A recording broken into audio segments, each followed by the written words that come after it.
Армысыз, бармысыз көрермен. Бүгін біз ұмытылып бара жатқан қазақтың, тек қана қазақтың емес, бүкіл түркінің ұстазы болған Қожа Ахмет Яссауи жайлы әңгіме қозғамақпыз. Бізбен бірге болыңыз, назар салыңыз, Алла жар болсын, біз бастаймыз. Қожа Ахмет Яссауи бабамыз жайлы Google, Википедиядан іздесек, ол кісіні тек ақын ретінде ғана бейнелейді. Алайда бұл атамызды дұрыс бағаламау. Қожа Ахмет Яссауи бабамыз әулие, әрі күллі түркінің ұстазы, және де адамның рухани ілімі, жан дүниесінің иесі болып табылады.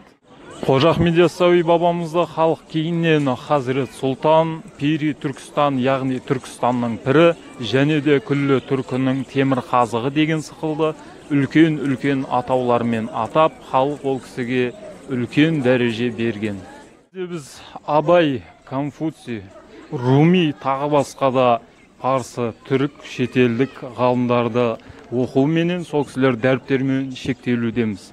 Ал біздің негізгі түркінің мәдениеті мен дәстүрін сақтап қалып, оны дінге ұластырған Қожа Ахмет Яссауи бабамызды өз деңгейінде бағаламай жүргеніміз өте өкінішті. Бүгінгі біздің осымен бейне ролигіміз тәмам.